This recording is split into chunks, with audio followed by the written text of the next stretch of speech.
ಆತ್ಮೀಯರೇ ನಮಸ್ಕಾರ. ಪರಿವಾರ್ ಟಿವಿಗೆ ಸ್ವಾಗತ ಸುಸ್ವಾಗತ.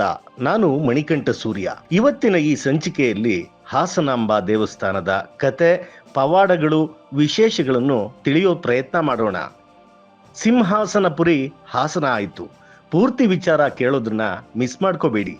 ಅದಕ್ಕೆ ಮೊದಲು ಪರಿವಾರ್ ಟಿವಿಗೆ ಸಬ್ಸ್ಕ್ರೈಬ್ ಮಾಡಿ, ಲೈಕ್ ಮಾಡಿ ಹಾಗೂ ಶೇರ್ ಮಾಡೋ ಮೂಲಕ ಪ್ರೋತ್ಸಾಹಿಸಿ.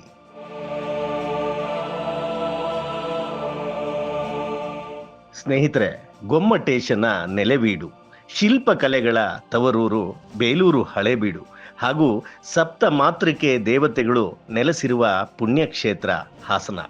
ಸಪ್ತ ಮಾತೃಕೆಯರಾದ ಬ್ರಾಹ್ಮಿ, ಕೌಮಾರಿ, ವೈಷ್ಣವಿ, ಮಹೇಶ್ವರಿ, ವಾರಾಹಿ, ಇಂದ್ರಾಣಿ, ಚಾಮುಂಡಿಯರು ಸುತ್ತಾಡಲು ವಾರಣಾಸಿಯಿಂದ ದಕ್ಷಿಣ ಭಾಗಕ್ಕೆ ಬರ್ತಾರಂತೆ. ಇಲ್ಲಿನ ಸೊಬಗಿಗೆ ಬೆರಗಾಗಿ ಈ ಕ್ಷೇತ್ರದಲ್ಲಿ ನೆಲೆಸಿದ್ರು.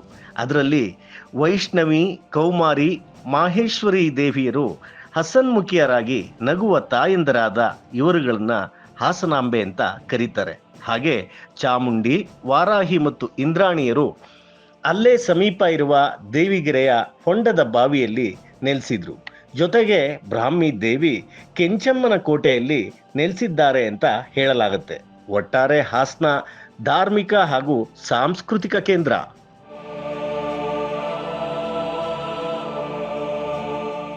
ಆಶ್ವೀಜ ಮಾಸದ ನವರಾತ್ರಿ ಮುಗಿದು ಅಂದರೆ ಅಕ್ಟೋಬರ್ ಕೊನೆ ಅಥವಾ ನವೆಂಬರ್ ಆರಂಭದಲ್ಲಿ ಬರುವ ಗುರುವಾರದ ದಿನ ದೇವಾಲಯದ ಬಾಗಿಲು ತೆಗಿತಾರೆ. ಬಾಗಿಲು ತೆಗೆಯುವ ಸಮಯದಲ್ಲಿ ಅರಸು ವಂಶದವರು, ಪುರೋಹಿತರು, ಜಿಲ್ಲಾಧಿಕಾರಿಗಳು, ಗಣ್ಯರು, ಪತ್ರಿಕಾ ಮಾಧ್ಯಮದವರು ಇರ್ತಾರೆ. ಬಾಗಿಲು ತೆಗೆಯುವ ಮುನ್ನ ಗರ್ಭಗುಡಿಯ ಹೊರಭಾಗದಲ್ಲಿ ವಿವಿಧ ಪೂಜೆಗಳನ್ನು ಶಾಸ್ತ್ರೋಕ್ತವಾಗಿ ಮಾಡಲಾಗುತ್ತೆ. ಬಾಳೆ ಕಂಬ ಕಡಿದು ಬಾಗಿಲು ತೆಗೆಯುವುದು ಸಂಪ್ರದಾಯ. ನವರಾತ್ರಿ ನಂತರದ ಗುರುವಾರ ಬಾಗಿಲು ತೆಗೆದ್ರೆ 7 ದಿನಕ್ಕಿಂತ ಕಡಿಮೆಯಾಗದಂತೆ 16 ದಿನಗಳ ಒಳಗೆ ಭಕ್ತರಿಗೆ ತಾಯಿಯ ದರ್ಶನ ಭಾಗ್ಯ. ದೀಪಾವಳಿಯ ಬಲಿಪಾಡ್ಯಮಿ ದಿನ ಎಲ್ಲರ ಸಮ್ಮುಖದಲ್ಲಿ ದೇವಸ್ಥಾನದ ಬಾಗಿಲನ್ನು ಮುಚ್ಚಲಾಗುತ್ತೆ. ಅಚ್ಚರಿ ಪಡೋ ವಿಷಯ ಅಂದ್ರೆ ದೇವಸ್ಥಾನದಲ್ಲಿ ಪವಾಡ ಸದೃಶ ಘಟನೆಗಳು ನಡೀತಾನೆ ಇರುತ್ತೆ. ಆಸಕ್ತಿಕರ ಕೆಲವು ವಿಚಾರ ಏನು ಗೊತ್ತಾ? ಬಾಗಿಲು ತೆಗೆದ ಮೇಲೆ ಕಳೆದ ವರ್ಷ ಹಚ್ಚಿದ ದೀಪ ಜ್ಯೋತಿಯಂತೆ ಪ್ರಕಾಶಮಾನವಾಗಿ ವರ್ಷವಿಡೀ ಬೆಳಗ್ತಾನೆ ಇರುತ್ತೆ. ಅಷ್ಟೇ ಅಲ್ಲ, ಅಲಂಕಾರಕ್ಕೆ ಏರಿಸಿದ ತಾಜಾ ಹೂವುಗಳು ವರ್ಷವಾದ್ರೂ ಬಾಡೋದೇ ಇಲ್ಲ. ಗಮಗಮಿಸಿ ನಳನಳಿಸುತ್ತಿರುತ್ತೆ. ದೇವಿ ಮುಂದೆ ನೈವೇದ್ಯಕ್ಕೆ ಅಂತ ಇಟ್ಟ ಅಕ್ಕಿ ಅನ್ನಪ್ರಸಾದವಾಗಿರುತ್ತೆ. ಈ ದೇವಿಯ ಲೀಲೆಗಳನ್ನು ನೋಡಲು ಹೊರ ರಾಜ್ಯಗಳಿಂದ, ದೇಶ ವಿದೇಶಗಳಿಂದ ಲಕ್ಷಾಂತರ ಭಕ್ತರು ಬರ್ತಾರೆ. ಭಕ್ತರ ಎಲ್ಲ ಆಸೆ ಆಕಾಂಕ್ಷೆಗಳನ್ನು, ತಾಯಿ ಮಕ್ಕಳನ್ನು ಪ್ರೀತಿಸೋ ಹಾಗೆ ತಾಯಿ ಹಾಸನಾಂಬೆ ಸಲಹುತ್ತಾಳೆ. ಇನ್ನು ಇತಿಹಾಸದ ಹಿನ್ನೆಲೆ ನೋಡೋದಾದ್ರೆ, ಚೋಳರ ನಾಯಕ ಪಾಳೆಗಾರ ಕೃಷ್ಣಪ್ಪ ನಾಯಕ ಕೋಟೆ ಕಟ್ಟಿಸ್ತಾನೆ. ಅವನ ನಂತರ ಸಂಜೀವಪ್ಪ ನಾಯಕ ಎಲ್ಲೋ ಹೊರಗಡೆ ಹೋಗ್ಬೇಕಾದ್ರೆ ಮೊಲ ಒಂದು ಅಡ್ಡ ಬರುತ್ತೆ. ಅದು ಅಪಶಕನ ಎಂದು ಹಿಂತಿರುವಾಗ ತಾಯಿ ಅವನಿಗೆ ದರ್ಶನ ಕೊಟ್ಟು ಇಲ್ಲಿ ದೇವಸ್ಥಾನವನ್ನು ಕಟ್ಟಿಸೋದಿಕ್ಕೆ ಆಜ್ಞೆ ಮಾಡ್ತಾಳೆ. ಅಲ್ಲಿ ಹಾಸನಾಂಬೆಯಾಗಿ ನಿಂತು ರಕ್ಷಿಸುವುದಾಗಿ ಮಾತು ಕೊಡ್ತಾಳೆ. ಬೇಡಿ ಬಂದ ಎಲ್ಲ ಭಕ್ತರ ಇಷ್ಟಾರ್ಥಗಳನ್ನು ನೆರವೇರಿಸ್ತೇನೆ ಅಂತ ತಾಯಿ ಹಾಸನಾಂಬೆ ಹೇಳಿರ್ತಾಳೆ.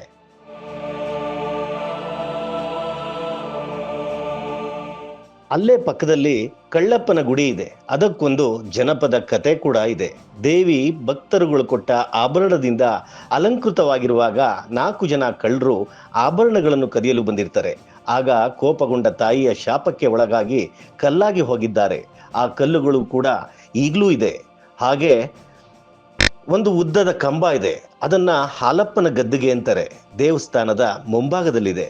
ಪಕ್ಕದಲ್ಲಿ ದರ್ಬಾರ್ ಗಣಪತಿಯು ನೆಲೆಸಿದ್ದಾರೆ. ಹಾಸನಾಂಬೆಯ ಬಲಭಾಗದಲ್ಲಿ ವೀರಭದ್ರ ಸ್ವಾಮಿ ದೇವಸ್ಥಾನ ಇದೆ. ದೀಪಾವಳಿಯ ಬಲಿಪಾಡ್ಯಮೆಯ ದಿನ ಎಲ್ಲರ ಸಮ್ಮುಖದಲ್ಲಿ ದೇವಸ್ಥಾನದ ಬಾಗಿಲು ಹಾಕ್ತಾರೆ. ಅಲ್ಲಿಂದ 1 ವರ್ಷ ಕಳೆದ ಮೇಲೆ ಮತ್ತೆ ಬಾಗಿಲು ತೆಗೆಯೋದು. ಆದರೆ ಗರ್ಭಗುಡಿಯ ದ್ವಾರಕ್ಕೆ ದಿನನಿತ್ಯ ಪೂಜೆ, ಸಪ್ತಾಹ ಪೂಜೆ, ಮಾಸಿಕ ಪೂಜೆ ನಡೀತಲೇ ಇರುತ್ತೆ. ದೀಪಾವಳಿಯ ಬಲಿಪಾಡ್ಯಮಿಯ ದಿನ ಸಿದ್ದೇಶ್ವರ ಸ್ವಾಮಿಯ ಜಾತ್ರೆ, ರಥೋತ್ಸವಗಳು ನಡೆಯುತ್ತೆ. ಮಾರನೇ ದಿನ ಕೆಂಡೋತ್ಸವ. ಹೀಗೆ ಹಲವು ಸಾಂಸ್ಕೃತಿಕ ಕಾರ್ಯಕ್ರಮಗಳು ದಸರಾ ಜಾತ್ರೆಯಂತೆ ಇಲ್ಲಿನ ಜಾತ್ರೆ ಕಂಗೊಳಿಸುತ್ತೆ.